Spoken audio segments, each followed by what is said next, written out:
1. 프롤로그.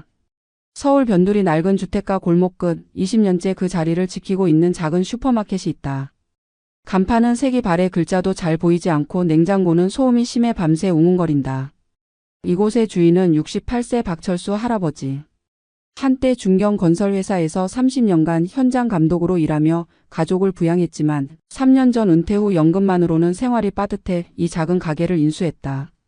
박 할아버지의 하루는 새벽 5시부터 시작된다. 관절염으로 뻣뻣한 몸을 이끌고 가게 문을 열고 오래된 진열대를 정리하며 하루를 준비한다. 손님이라야 동네 할머니들과 학교 가는 아이들이 전부. 하루 매출은 기껏해야 3만 원에서 5만 원 사이다. 전기세, 임대료를 내고 나면 손에 남는 돈은 하루에 10,000원 남짓. 그마저도 병원비로 나가면 식비조차 아껴야 하는 처지다. 더욱 서글픈 것은 자식들이다. 장남 박성철은 39세로 IT 창업을 한다며 회사를 그만둔 지 2년째지만 성과는 전혀 없다. 아내와 2아이를 데리고 전세방에서 근근히 살며 아버지에게 손을 벌리기엔 체면상 어렵다는 핑계로 몇 달째 연락을 끊었다. 차남 박성민은 35세 증권회사 대리로 강남 아파트 꿈을 키우며 주식 투자에 빠져 있다. 역시 자신의 생활에 바빠 아버지 안부는 뒷전이다. 막내딸 박미영은 32세로 대기업 과장이지만 워킹맘의 고단함 속에서 시부모와 친정 사이에서 눈치만 보고 있다. 자식들은 명절에도 각자 핑계를 대며 얼굴을 비치지 않았다. 박 할아버지는 혼자 차례상을 차리며 돌아가신 아내 사진에 대고 중얼거렸다. 애들이 다 컸으니 이제 내 걱정은 안 해도 된다고, 그래도 가끔은 얼굴이라도 보고 싶다고. 그런 어느 토요일 저녁 평소처럼 가게 문을 닫으려던 박 할아버지에게 단골 할머니가 다가왔다. 로또 한 장만 사겠다며 1,000원을 내밀었다. 박 할아버지도 한 장 더 사볼까 하는 마음에 자동 선택으로 번호를 뽑았다. 그 번호는 7, 15, 23, 31, 39, 44. 아무 의미 없는 숫자들이었다. 그는 로또를 지갑에 넣고 잊어버렸다. 어차피 될 리 없는 일이라 생각하며. 그 주 토요일 저녁 평소처럼 TV를 켜놓고 컵라면으로 저녁을 때우던 박 할아버지는 로또 당첨 번호 발표를 무심코 듣고 있었다. 첫 번째 숫자 7이 나왔을 때는 우연이라 생각했다. 두 번째 15, 세 번째 23. 점점 심장이 빨라졌다. 31, 39 그리고 마지막 44까지 모든 숫자가 일치했다. 박 할아버지는 벌떡 일어나 지갑을 뒤지며 로또를 꺼냈다. 손이 떨려 제대로 숫자를 확인하기 어려웠지만 분명했다. 1등이었다. 당첨금은 40억 원. 세금을 제외해도 28억이 넘는 거금이었다. 박 할아버지는 그 자리에 주저앉아 한참을 멍하니 있었다. 평생 모아도 만질 수 없는 돈이 하늘에서 떨어진 것이다. 늦게라도 하늘이 자신에게 복을 주신 것이라고, 이제는 자식들 걱정 안 하고 편히 살 수 있다고, 손주들에게도 좋은 것들을 해줄 수 있다고 생각하며 눈물을 흘렸다. 하지만 박 할아버지는 아직 몰랐다. 진짜 지옥은 이제부터 시작이라는 것을. 갑작스러운 효자 효녀들. 로또 당첨 소식이 알려진 것은 박 할아버지가 은행에서 당첨금을 수령한 바로 그날부터였다. 은행 직원의 입을 통해, 동네 사람들의 수군거림을 통해 소문은 삽시간에 퍼져나갔다. 68세 슈퍼마켓 사장이 40억 로또에 당첨됐다는 이야기는 온 동네를 들썩이게 만들었다. 가장 먼저 달려온 것은 장남 박성철이었다. 평소 아버지와 연락을 끊고 지내던 그가 당첨 소식을 듣자마자 차를 몰고 달려왔다. 가게 문을 벌컥 열며 들어온 성철의 얼굴에는 평소 볼 수 없던 밝은 미소가 가득했다. 아버지를 부축하며 건강은 괜찮으신지, 혹시 어디 아픈 곳은 없으신지 극진히 챙겼다. 그는 아버지에게 이제 혼자 이 힘든 가게 일을 하시면 안 된다고, 자신이 모시겠다고 했다. 성철의 아내 역시 시아버지를 향해 180도 달라진 태도를 보였다. 평소 명절 때도 인사만 대충 하고 마는 며느리가 갑자기 아버지 손을 잡고 앞으로 잘 모시겠다고 눈물까지 흘렸다. 차남 박성민도 뒤늦게 소식을 듣고 회사에서 조퇴를 하고 달려왔다. 평소 주식 차트만 들여다보던 그가 아버지 앞에서는 다정한 아들로 돌변했다. 아버지께서 고생이 많으셨다며 이제는 편히 쉬시라고 했다. 그의 아내도 마찬가지였다. 시아버지와는 거의 대화도 나누지 않던 둘째 며느리가 갑자기 아버지의 식사 걱정부터 건강 걱정까지 쏟아냈다. 막내딸 박미영은 회사에서 급히 연차를 내고 왔다. 평소 바쁘다는 핑계로 몇 달에 한 번 겨우 안부 전화만 하던 딸이 아버지를 끌어안으며 축하한다고 했다. 아버지가 평생 고생하셨는데 하늘이 복을 주신 거라며 건강이 제일 중요하니 돈은 나중 얘기라고 했다. 하지만 그녀의 눈빛에는 이미 계산이 끝나 있었다. 강남 아파트를 살 수 있을 것인지, 아이들 교육비는 얼마나 받을 수 있을 것인지. 하루 종일 자식들이 모여 아버지를 모시겠다고 난리였다. 각자의 집으로 모셔가겠다며 서로 경쟁하듯 했다. 성철은 자신이 장남이니 당연히 자신이 모셔야 한다고 했고, 성민은 자신의 집이 더 넓고 좋다고 주장했다. 미영은 딸이 부모를 가장 잘 돌볼 수 있다며 자신의 집으로 오시라고 했다. 평소 서로 연락도 없던 삼남매가 갑자기 효자, 효녀가 되어 아버지 모시기 경쟁을 벌였다. 박 할아버지는 당황스러웠다. 평소 자신을 찾지도 않던 자식들이 갑자기 이렇게 관심을 보이니 기쁘면서도 한편으로는 어색했다. 하지만 자식들이 자신을 챙겨주는 것이 나쁘지 않았다. 늦게나마 가족이 화목해지는 것 같아 마음이 따뜻해졌다. 그는 자식들에게 당분간은 가게를 계속하면서 천천히 생각해 보겠다고 했다. 하지만 자식들의 진짜 목적은 다른 곳에 있었다. 성철은 아버지와 단둘이 있을 때를 틈타 자신의 창업 아이템을 설명했다. 인공지능을 활용한 플랫폼 사업이라며 투자만 받으면 대박이 확실하다고 했다. 최소 5억 정도면 회사를 제대로 세울 수 있다고 넌지시 말했다. 성민은 증권가 정보를 근거로 부동산 투자가 확실하다며 강남 아파트 한 채만 사두면 몇 년 후 2배로 오를 거라고 했다. 미영은 손주들의 미래를 걱정하며 해외 유학을 보내야 한다고, 조기 교육이 중요하다며 교육비 지원을 은근히 요청했다. 자식들은 겉으로는 아버지의 건강과 안녕을 걱정하는 척했지만 실제로는 머릿속에서 40억을 어떻게 나눌지 계산하고 있었다. 장남이니까 좀 더 많이 받아야 하는 건 아닌지, 딸내미는 시집갔으니 조금 적게 받는 게 맞지 않는지, 각자의 형편과 필요에 따라 차등을 둬야 하는 건 아닌지. 이런 생각들이 머릿속을 떠나지 않았다. 박 할아버지는 아직 자식들의 속마음을 완전히 파악하지 못했다. 하지만 무언가 어색하다는 느낌은 있었다. 평소 자신에게 관심도 없던 자식들이 갑자기 이렇게 적극적으로 나서는 것이 자연스럽지 않았다. 특히 며느리들의 태도 변화가 너무 극명해서 당황스러웠다. 하지만 그는 자식들이 자신을 걱정해주는 마음이라고 생각하려 했다. 돈 때문이라기보다는 이제 아버지가 여유가 생겼으니 더 잘 모시려는 효심이라고 믿고 싶었다.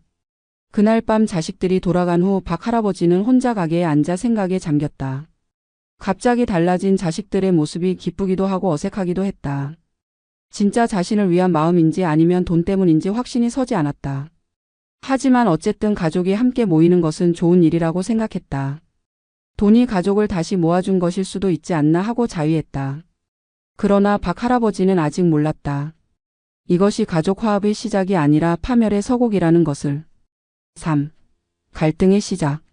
로또 당첨 일주일 후 박 할아버지의 작은 가게는 마치 기업 임원진 회의실처럼 변했다.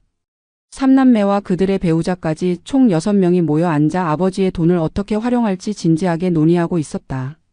겉으로는 아버지를 위한다고 했지만 실상은 각자의 이익을 관철하려는 치열한 경쟁의 장이었다. 장남 성철이 먼저 포문을 열었다. 그는 정성스럽게 준비한 사업계획서를 펼쳐 보이며 자신의 창업 아이템을 설명했다. 인공지능 기반 맞춤형 쇼핑 플랫폼이라는 거창한 이름의 사업이었다. 성철은 목소리에 힘을 주며 이 사업이 성공하면 아버지의 40억이 400억이 될 수도 있다고 장담했다. 최소 투자금 10억만 있으면 1년 안에 대박이 확실하다고 했다. 그의 아내도 거들었다. 요즘 젊은 사람들은 모두 온라인 쇼핑을 한다며 이런 기회를 놓치면 안 된다고 했다. 차남 성민은 형의 말이 끝나자마자 반박했다. 창업이라는 것이 얼마나 위험한지 10개 중 9개는 망한다는 통계를 들이밀었다. 대신 부동산 투자가 확실하다며 자신의 논리를 펼쳤다.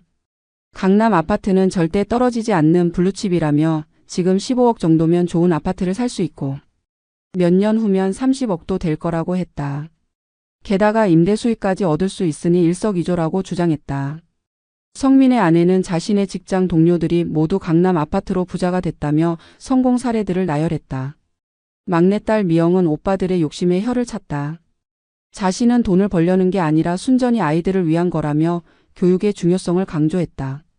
손주들이 글로벌 인재가 되려면 어릴 때부터 해외 경험이 필요하다며 조기 유학 비용으로 5억 정도는 투자해야 한다고 했다. 영어 유치원부터 시작해서 초등학교는 국제학교, 중고등학교는 미국 보딩스쿨, 대학은 아이비리그까지의 로드맵을 제시했다. 미영의 남편도 교육 투자만큼 확실한 것은 없다며 아내의 의견에 동조했다.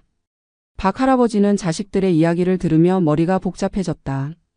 모두 그럴듯한 이야기였지만 한 번에 20에서 30억을 써버리자는 것이었다. 그는 조심스럽게 의견을 말했다. 돈이 많다고 해도 신중하게 생각해야 하는 게 아니냐고, 당장 급한 것부터 차근차근 해결하면 어떻겠냐고 했다. 우선 각자 당면한 어려움이 있으면 조금씩 도와주고 큰 투자는 시간을 두고 신중하게 결정하자고 제안했다. 하지만 자식들은 아버지의 신중론에 불만을 드러내기 시작했다. 성철은 창업에는 타이밍이 중요하다며 지금 투자하지 않으면 기회를 놓친다고 압박했다. 경쟁 업체들이 벌써 시장에 진입하고 있다며 더 이상 미룰 수 없다고 했다. 성민은 부동산 가격이 계속 오르고 있다며 지금 사지 않으면 나중에 더 비싸진다고 했다. 정부 정책이 언제 바뀔지 모르니 지금이 마지막 기회라고 주장했다. 미영은 아이들의 교육은 더 이상 늦출 수 없다며 다른 집 아이들은 벌써 준비를 시작했는데 우리만 늦으면 안 된다고 했다. 자식들 사이의 갈등은 점점 격해졌다. 성철은 자신이 장남이니까 사업 투자를 우선해야 한다고 주장했고, 성민은 부동산이 가장 안전한 투자라며 자신의 의견이 합리적이라고 했다. 미영은 교육이야말로 미래를 위한 진짜 투자라며 손주들을 생각해달라고 호소했다. 각자 자신의 계획이 가장 중요하고 시급하다고 우겼다. 며느리들도 가세했다. 큰 며느리는 남편의 사업이 성공하면 온 가족이 잘 살 수 있다며 시아버지를 설득했다. 둘째 며느리는 강남 아파트가 있으면 아이들 교육에도 좋고 노후에도 안전하다고 했다. 셋째 며느리 미영의 남편은 교육 투자야말로 가장 확실한 미래 보장이라며 자신의 견해를 피력했다. 점점 목소리가 높아지면서 가족 회의는 설전으로 변했다. 성철은 동생들이 자신의 큰형님 체면을 생각하지 않는다며 화를 냈고, 성민은 형의 사업은 도박이나 다름없다며 비판했다. 미영은 오빠들이 모두 자기 욕심만 차린다며 실망했다고 했다. 평소 서로 만나지도 않던 형제자매가 40억이라는 거금 앞에서 본색을 드러내기 시작했다. 더욱 충격적인 것은 자식들이 서로의 과거를 들춰내며 공격하기 시작한 것이었다. 성철은 성민에게 주식으로 돈을 잃고도 반성하지 않는다며 비난했고, 성민은 성철의 사업이 계속 실패하는 이유를 신랄하게 지적했다. 미영은 오빠들이 평소 아버지를 돌보지도 않으면서 돈만 생기니까 나타났다며 비꼬았다. 형제들은 누가 더 아버지를 잘 모셨는지, 누가 더 효도했는지를 두고 과거의 일들을 하나하나 따지기 시작했다. 박 할아버지는 자식들의 모습을 보며 충격에 빠졌다. 돈 때문에 화목했던 가족이 이렇게 변할 줄은 상상도 못했다. 자식들이 서로 원수처럼 대하며 싸우는 모습을 보니 마음이 찢어질 것 같았다. 그는 자식들에게 그만하라고 돈 문제는 천천히 생각해보자고 말했지만 이미 감정이 격해진 자식들은 아버지의 말을 듣지 않았다. 결국 그날의 가족 모임은 서로 소리를 지르며 헤어지는 것으로 끝났다. 성철은 아버지가 자신의 사업을 이해해주지 않는다며 서운해했고, 성민은 형이 너무 욕심이 많다며 불만을 토로했다. 미영은 오빠들이 모두 이기적이라며 실망했다고 말하고 나갔다. 40억이라는 돈이 가족을 화목하게 만들어줄 거라던 박 할아버지의 기대는 산산조각이 났다. 대신 돈은 가족 간에 숨겨져 있던 욕망과 이기심을 적나라하게 드러내는 촉매제 역할을 했다. 그날 밤 혼자 남은 박 할아버지는 가게 한구석에 앉아 한숨만 내쉬었다. 자식들이 돈 때문에 이렇게 변할 줄 몰랐다. 평생 어렵게 살면서도 서로 도우며 지냈던 형제들이 40억 앞에서 이렇게 추악해질 줄은 상상도 못했다. 그는 이 돈이 축복인지 저주인지 확신이 서지 않았다. 하지만 이것은 시작에 불과했다. 진짜 지옥은 이제부터였다. 4. 외부의 침투. 로또 당첨 소식은 가족을 넘어 동네 전체, 그리고 박 할아버지와 조금이라도 연관된 모든 사람들에게까지 퍼져나갔다. 소문의 속도는 인터넷보다 빨랐고 박 할아버지의 작은 가게는 마치 꾸랑아리에 몰린 개미떼처럼 사람들로 북적이기 시작했다. 가장 먼저 나타난 것은 친척들이었다. 평소 명절에도 얼굴 비추지 않던 먼 친척들이 줄줄이 찾아왔다. 박 할아버지의 큰형 아들인 조카 박영수는 40대 중반으로 택시 운전을 하며 근근히 살아가고 있었다. 그는 작은 아버지를 찾아와 축하한다며 술까지 사왔다. 하지만 몇 잔 마신 후 본색을 드러내며 자신의 처지를 하소연했다. 택시 리스로와 유지비 때문에 매달 적자라며 차라리 개인 택시를 사는 게 낫겠다고 했다. 개인 택시 면허 하나에 2억 정도면 된다며 넌지시 투자를 제안했다. 둘째 형의 딸인 조카딸 박정희는 30대 후반으로 남편과 함께 작은 치킨집을 운영하고 있었다. 그녀는 작은 아버지를 찾아와 눈물까지 흘리며 자신들의 어려운 처지를 호소했다. 프랜차이즈 가맹비와 인테리어 비용 때문에 빚이 3억 가까이 된다며 이자만으로도 매달 수백만 원이 나간다고 했다. 작은 아버지가 도와주시면 치킨집을 제대로 운영해서 나중에 2배로 갚겠다고 약속했다. 동네 사람들의 행렬도 끊이지 않았다. 20년간 단골이었다는 할머니들이 차례로 찾아와 각자의 사정을 털어놓았다. 어떤 할머니는 아들이 사업 실패로 빚을 졌다며 도움을 요청했고, 다른 할머니는 손주 교육비가 부족하다며 눈물을 흘렸다. 가게 앞 아파트 주민들도 나섰다. 관리사무소장은 아파트 엘리베이터 교체 공사비가 부족하다며 후원을 부탁했고, 부녀회장은 어린이 놀이터 시설 개선을 위한 기부를 요청했다. 더욱 충격적인 것은 종교인들까지 나타난 것이었다. 박 할아버지가 다니는 교회의 목사가 직접 찾아왔다. 목사는 하나님께서 박 할아버지에게 큰 축복을 주신 것은 다 이유가 있다며 가난한 성도들과 선교 사업을 위해 써달라고 했다. 교회 새 건물 건축비가 10억 정도 부족하다며 박 할아버지가 11조로 몇 억만 헌금하면 하나님께서 더 큰 복을 주실 거라고 설교조로 말했다. 심지어 다른 종교의 승려와 신부까지 나타나 각자의 종교적 명분으로 기부를 요청했다. 가장 위험한 것은 정체불명의 투자업자들이었다. 말끔한 정장을 입은 40대 남성이 명함을 내밀며 자신을 금융 전문가라고 소개했다. 그는 요즘 같은 저금리 시대에 은행에 돈을 맡겨놓으면 손해라며 연 30% 수익을 보장하는 특별 투자 상품이 있다고 유혹했다. 해외 부동산 투자라는 그럴듯한 명목으로 최소 5억부터 투자가 가능하다고 했다. 또 다른 업자는 가상화폐 투자를 제안했다. 비트코인이나 이더리움 같은 메이저 코인이 아닌 새로 나온 코인에 투자하면 몇 달 안에 몇십 배 수익을 낼 수 있다며 투자를 권했다. 박 할아버지의 가게는 더 이상 조용한 동네 슈퍼가 아니었다. 하루 종일 사람들이 드나들며 각자의 사정을 하소연하고 돈을 요구했다. 아침부터 밤까지 쉴 틈이 없었다. 박 할아버지는 점점 지쳐갔다.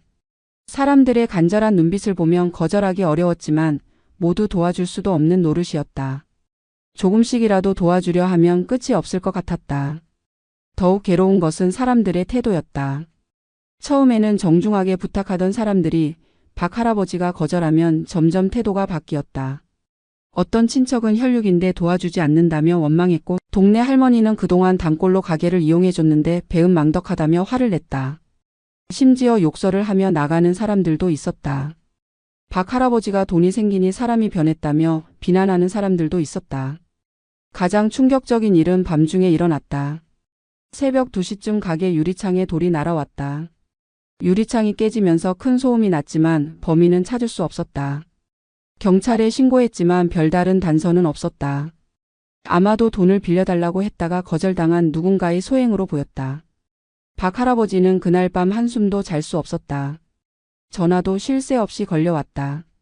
모르는 번호에서 온 전화를 받으면 10중 8구 돈을 빌려달라는 사람들이었다.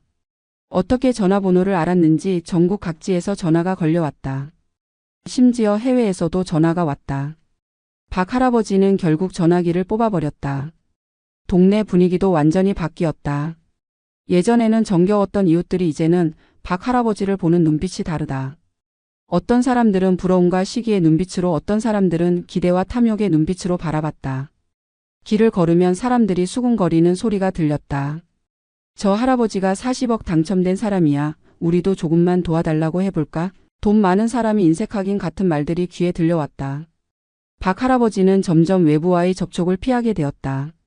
가게 문을 일찍 닫고 사람들을 피해 뒷문으로 드나들었다. 평생 사람들과 어울리며 살던 그가 이제는 사람들이 무서워졌다. 모든 사람이 자신의 돈을 노리는 것처럼 느껴졌다. 진심으로 안부를 묻는 사람과 돈을 노리고 접근하는 사람을 구별하기 어려워졌다. 잠도 제대로 잘 수 없었다. 밤마다 누군가 집 주변을 어슬렁거리는 것 같아 불안했다. 혹시 강도라도 들면 어떻게 하나 하는 걱정에 시달렸다.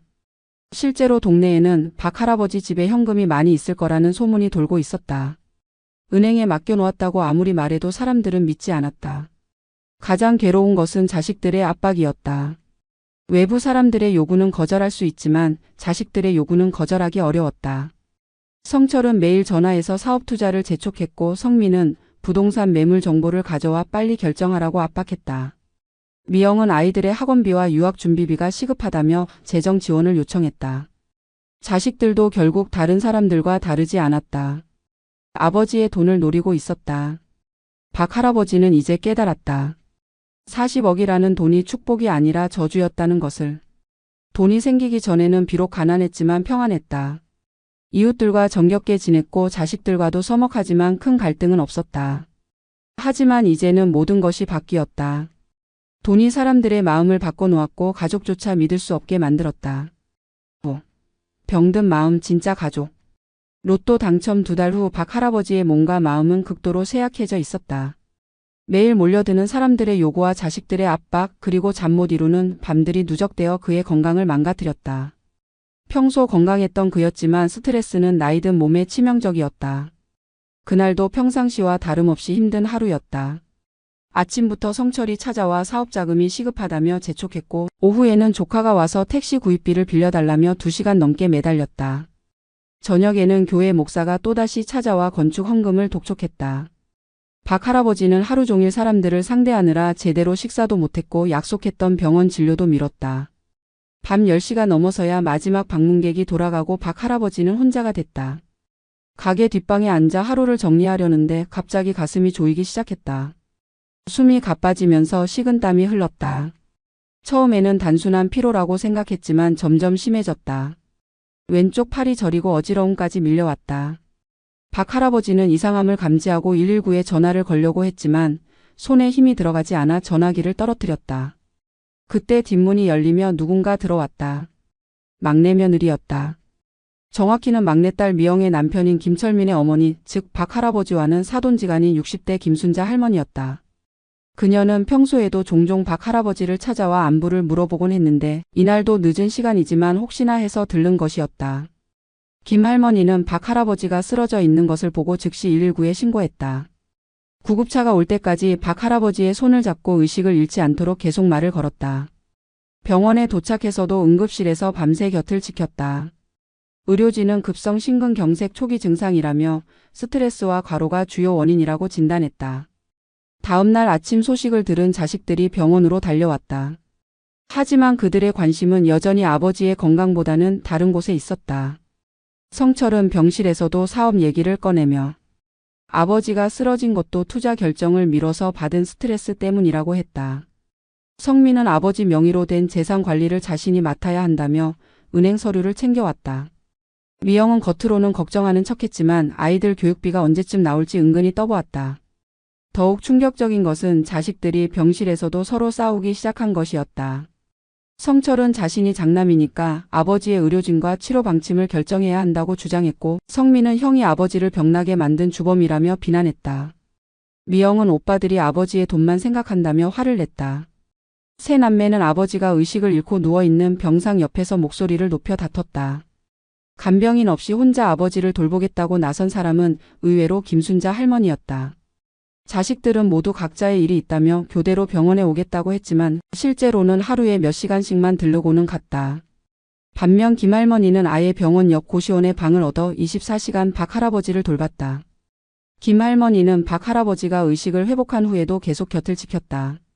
병원 음식을 먹기 어려워하는 박 할아버지를 위해 집에서 죽을 끓여와 먹였고 몸을 제대로 씻지 못하는 것을 안쓰러워하며 물수건으로 몸을 닦아주었다. 약 시간을 챙기고 의사와 간호사들과 소통하며 치료 과정을 꼼꼼히 살펴봤다. 박 할아버지는 김할머니의 정성에 감동했다.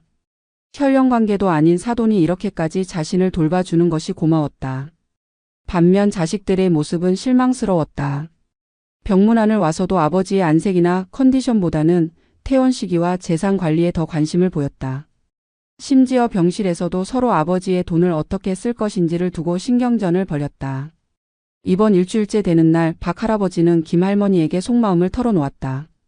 돈이 생긴 후 자식들이 완전히 달라졌다고. 예전에는 비록 서먹했지만 그래도 자식들이었는데 이제는 돈만 보는 것 같다고 했다. 자신이 죽으면 자식들이 그 돈을 두고 더 크게 싸울 것 같아 걱정이라고 했다.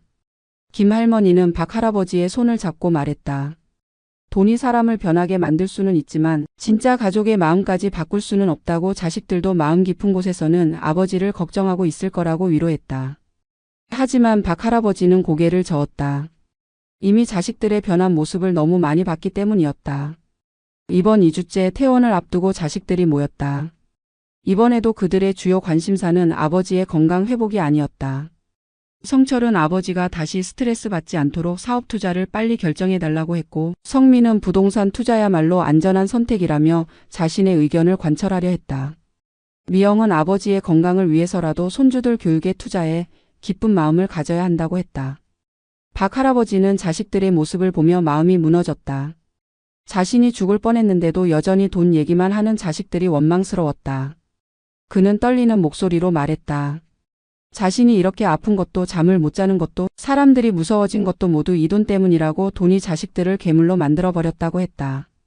자식들은 아버지의 말에 당황했지만 여전히 자신들의 요구가 정당하다고 생각했다.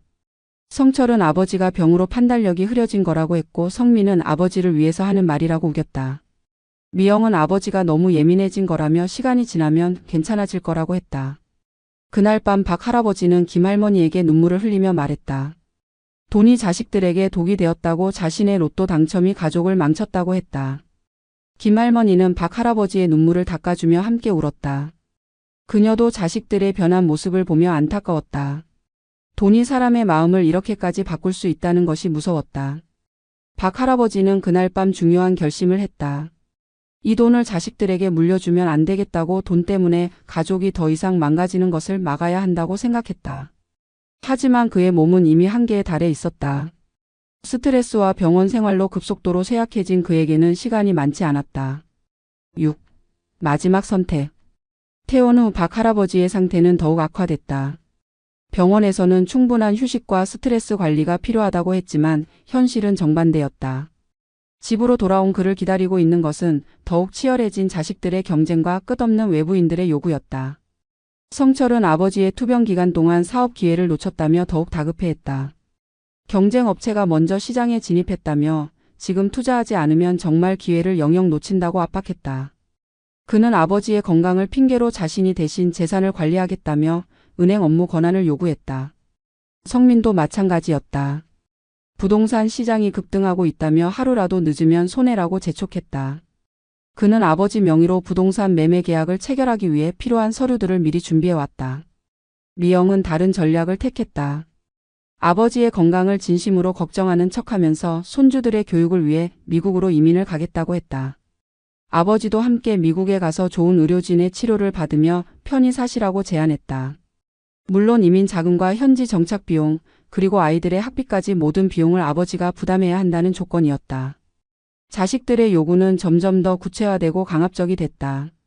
성철은 사업자금 10억을 당장 투자해달라며 매일 아버지를 찾아왔다. 투자 계약서까지 가져와 서명만 하면 된다고 했다. 성민은 강남 아파트 매매 계약서에 도장을 찍어달라며 아버지 앞에서 무릎까지 꿇었다. 미영은 아이들을 데리고 와서 할아버지 앞에서 영어로 자기소개를 시키며 이 아이들의 미래를 위해 투자해달라고 감정에 호소했다. 더욱 가혹한 것은 며느리들의 참견이었다. 큰며느리는 시아버지가 돈을 쓰지 않고 은행에만 넣어두는 것은 바보 같은 일이라며 직설적으로 말했다. 둘째 며느리는 다른 집들은 부모가 자식들 집 사주고 사업자금 대주는데 우리 집만 왜 이렇게 인색하냐며 불만을 터뜨렸다. 셋째 사위는 장인 어른이 손주들을 사랑한다면 교육 투자를 아끼지 말아야 한다며 압박했다. 박 할아버지는 자식들의 변한 모습을 보며 절망했다. 병원에서 생사를 넘나들 때도 자신들의 이익만 챙기려는 자식들의 모습에 마음이 찢어졌다. 특히 손주들을 이용해 감정적으로 압박하는 것이 가장 괴로웠다. 사랑하는 손주들이 할아버지의 돈을 노리는 도구로 이용되는 것을 보는 것은 참을 수 없었다.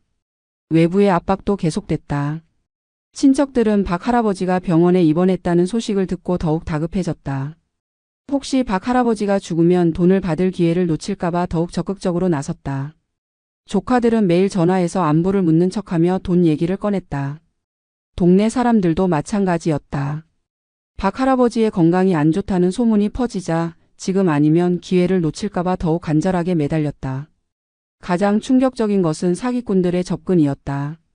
박 할아버지가 혼자 살고 건강이 안 좋다는 정보를 입수한 조직적인 사기단이 접근했다. 그들은 젊은 여성을 앞세워 박 할아버지를 유혹했다. 30대 초반의 아가씨가 찾아와 자신을 간병인이라고 소개하며 박 할아버지를 돌보겠다고 했다. 처음에는 정말 간병 서비스를 제공하는 듯 했지만 점차 박 할아버지의 신뢰를 얻은 후 각종 투자를 권했다. 해외 부동산, 가상화폐, 신기술 투자 등 온갖 명목으로 돈을 빼내려 했다. 박 할아버지는 이런 상황을 견딜 수 없었다. 잠도 제대로 자지 못했고 식사도 거의 하지 않았다. 스트레스로 인한 위염과 불면증이 심해졌고 혈압과 당뇨 수치도 위험 수준까지 올라갔다. 의사는 즉시 입원이 필요하다고 했지만 박 할아버지는 병원에 가는 것조차 거부했다. 병원에 가면 또 자식들이 몰려와 돈 얘기를 할 것이 뻔했기 때문이다. 그런 어느 날 밤 박 할아버지는 중요한 결심을 했다. 김순자 할머니를 불러 자신의 마음을 털어놓았다. 이 돈 때문에 가족이 망가지고 있다고, 자식들이 괴물이 되어가고 있다고 했다. 자신이 죽으면 자식들이 이 돈을 두고 더 크게 싸울 것 같다고, 그렇게 되면 정말 가족이 완전히 파괴될 거라고 했다. 김할머니는 박 할아버지의 고민을 이해했다. 돈이 가족을 행복하게 만들어줄 거라고 생각했는데 오히려 가족을 망치고 있다는 것을. 그녀는 박 할아버지에게 어떻게 하고 싶으냐고 물었다. 박 할아버지는 눈물을 흘리며 말했다. 이 돈을 자식들이 아닌 정말 필요한 곳에 쓰고 싶다고, 자식들에게는 한 푼도 주고 싶지 않다고 했다. 다음 날 박 할아버지는 변호사 사무실을 찾았다. 김 할머니가 동행했다. 신뢰할 만한 변호사를 통해 유언장을 작성하고 싶다고 했다. 변호사는 박 할아버지의 의중을 파악한 후 다양한 방법을 제시했다. 재산을 사회복지단체에 기부하는 방법, 장학재단을 설립하는 방법, 자선단체에 위탁하는 방법 등이었다. 박 할아버지는 고민 끝에 결정했다. 40억 전액을 지역 사회복지재단에 기부하기로 했다. 특히 자신과 같이 홀로 지내는 독거노인들과 경제적으로 어려운 아이들을 위해 사용해달라고 했다. 변호사는 법적으로 완벽한 유언장을 작성했고 박 할아버지는 김할머니를 증인으로 서명했다. 하지만 박 할아버지의 몸은 이미 한계에 달해 있었다. 지속된 스트레스와 불면, 영양 부족으로 급속도로 쇠약해져 있었다. 유언장을 작성한 지 일주일 후 박 할아버지는 다시 심장마비를 일으켰다. 이번에는 더욱 심각했다. 김할머니가 또다시 119에 신고했고 박 할아버지는 중환자실에 실려갔다. 의사는 이번에는 위험하다고 했다. 심장 기능이 현저히 떨어져 있어서 언제 어떻게 될지 모른다고 했다. 소식을 들은 자식들이 병원으로 달려왔다. 하지만 이번에도 그들의 관심은 아버지의 생명보다는 재산이었다. 중환자실 앞에서 서로 수근거리며 아버지가 혹시 유언장을 써놓지 않았을까 걱정했다. 성철은 아버지가 의식이 있을 때 재산 관리 권한을 자신에게 넘기라고 설득해야 한다고 했다. 성민은 아버지 명의의 은행 계좌를 확인해 봐야 한다고 했다. 미영은 아버지가 깨어나면 빨리 미국 이민 수속을 진행해야 한다고 했다. 더욱 가슴 아픈 것은 자식들이 중환자실 면회 시간에도 아버지에게 돈 얘기를 한 것이었다. 의식이 희미한 아버지 앞에서 각자 자신의 계획을 설명하며 돈을 달라고 했다. 성철은 아버지 귀에 대고 사업 계획서를 읽어줬고 성민은 부동산 투자의 필요성을 역설했다. 미영은 손주들 사진을 보여주며 아이들을 위해 투자해달라고 했다. 박 할아버지는 자식들의 목소리를 들으며 마음이 무너졌다. 죽어가는 아버지 앞에서도 돈 얘기만 하는 자식들의 모습에 절망했다. 그는 간신히 입을 열어 말했다. 돈이 너희들을 괴물로 만들었다고, 자신의 로또 당첨이 가족을 망쳤다고 했다. 자식들은 아버지가 병으로 헛소리를 한다며 대수롭지 않게 여겼다. 그날 밤 박 할아버지의 상태가 급속도로 악화됐다. 의식을 잃고 인공호흡기에 의존하게 됐다. 의사는 가족들에게 마음의 준비를 하라고 했다. 자식들은 병실에 모였지만 여전히 서로 아버지의 재산 분할에 대해 속닥속닥 얘기했다. 김 할머니만이 박 할아버지의 손을 잡고 곁을 지켰다. 그녀는 박 할아버지에게 속삭였다. 걱정하지 말라고, 아저씨의 뜻대로 될 거라고, 돈 때문에 더 이상 고생하지 않아도 된다고 위로했다. 박 할아버지는 마지막 순간까지 자식들의 변한 모습을 보며 고통스러워했다. 돈이 가져다 준 것은 행복이 아니라 가족의 파괴였다. 그의 마지막 소원은 단 하나였다. 이 저주받은 돈이 더 이상 가족을 망치지 않게 하는 것이었다. 7. 뒤늦은 깨달음. 박 할아버지가 세상을 떠난 것은 로또 당첨 3개월 후였다. 68년의 생을 마감하는 순간까지 그는 자식들의 탐욕과 세상 사람들의 욕망에 시달렸다. 장례식장에도 조문객보다 돈을 노리고 온 사람들이 더 많았다. 친척들은 상속 문제를 걱정했고 동네 사람들은 박 할아버지의 돈이 어떻게 될지 궁금해했다. 장례식 다음 날 변호사가 유언장을 공개했다. 자식들과 친척들이 모인 자리에서 읽힌 유언장의 내용은 충격적이었다. 40억 전액을 지역 사회복지재단에 기부한다는 것이었다. 자식들에게는 단 한 푼도 남기지 않았다. 성철은 믿을 수 없다며 소리를 질렀다. 자신이 장남인데 이럴 리 없다며 유언장이 위조된 것이라고 주장했다. 성민도 아버지가 정상적인 판단력이 아니었을 때 작성된 것이라며 법적 효력을 문제 삼았다. 미영은 손주들의 미래를 생각하지 않은 아버지를 원망했다. 하지만 유언장은 법적으로 완벽했다. 박 할아버지가 의식이 명료할 때 작성했고 증인도 있었으며 공증까지 받았다. 변호사는 이 유언장이 법적으로 전혀 문제가 없다고 확인해줬다. 자식들은 받아들일 수 없었다. 성철은 유언장 무효 소송을 제기했고 성민도 상속 분할 소송에 참여했다. 미영은 아버지의 정신 상태를 문제 삼으며 의료진을 상대로 증거를 수집했다. 세 남매는 서로를 상대로도 소송을 걸었다. 누가 아버지를 더 화나게 했는지, 누구 때문에 아버지가 이런 결정을 했는지를 두고 서로 책임을 전가했다. 소송은 2년간 계속됐다. 변호사 비용만 수억 원이 들었지만 결과는 변하지 않았다. 법원은 박 할아버지의 유언장이 유효하다고 최종 판결했다. 자식들은 한 푼도 받을 수 없었다. 더욱 비참한 것은 소송 과정에서 드러난 형제 간의 갈등이었다. 성철과 성민은 서로를 상대로 명예훼손 소송까지 걸었고 미영은 오빠들과 완전히 절연 선언을 했다. 한때 화목했던 가족은 완전히 파괴되어 버렸다. 성철의 IT 창업은 결국 실패로 끝났다. 아버지의 돈을 받을 수 있을 거라는 기대에 무리한 투자를 했다가 빚만 늘렸다. 그는 결국 회사를 정리하고 다시 취업을 해야 했다. 40대 중반의 나이에 신입사원으로 다시 시작하는 것은 쉽지 않았다. 성민도 마찬가지였다. 아버지 돈으로 강남 아파트를 살 수 있을 거라는 기대에 전세금까지 주식에 투자했다가 큰 손실을 봤다. 결국 전세집에서 쫓겨나 더 작은 집으로 이사해야 했다. 아내는 남편을 원망하며 이혼을 요구했다.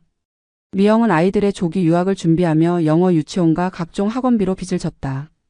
아버지의 돈을 받을 수 있을 거라는 확신에 무리한 교육 투자를 했다가 경제적 어려움에 빠졌다.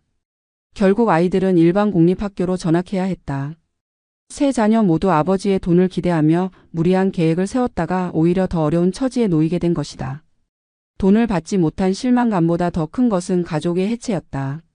형제간의 정도 사라지고 명절에도 모이지 않는 남남이 되어버렸다. 반면 박 할아버지의 뜻에 따라 기부된 40억은 지역사회에 큰 도움이 되었다. 독거노인들을 위한 복지시설이 세워졌고 경제적으로 어려운 학생들을 위한 장학금이 조성되었다. 박철수 복지재단이라는 이름으로 설립된 이 기관은 매년 수백 명의 어려운 이웃들을 도왔다. 동네 사람들은 이제야 깨달았다. 박 할아버지가 왜 그런 결정을 했는지를. 돈이 행복을 가져다 주지 못한다는 것을, 오히려 사람의 마음을 병들게 만든다는 것을. 그들은 박 할아버지를 돈 때문에 괴롭혔던 자신들의 행동을 반성했다.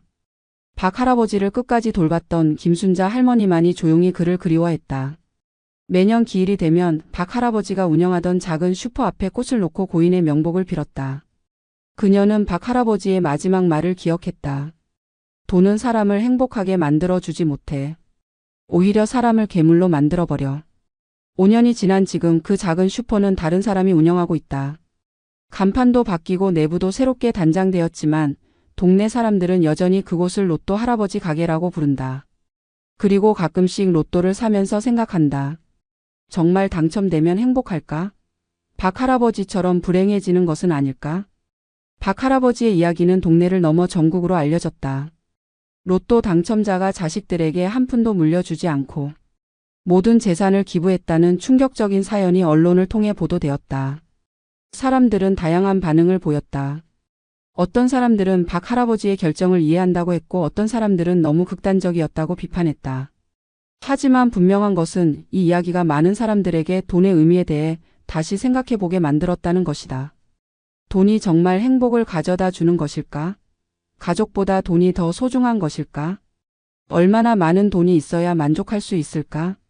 박철수 할아버지의 40억 로또 당첨은 그에게 축복이 아니라 저주였다. 하지만 그의 마지막 선택은 진정한 축복이 되어 수많은 어려운 이웃들에게 도움의 손길을 내밀고 있다. 아마도 박 할아버지는 천국에서 이 모습을 보며 비로소 마음의 평안을 얻고 있을 것이다. 그리고 김순자 할머니는 오늘도 박철수 복지재단을 찾아 자원봉사를 하며 박 할아버지의 뜻을 이어가고 있다. 그녀만이 기억한다. 돈 때문에 고통받았지만 마지막에는 올바른 선택을 한 노인의 숭고한 마음을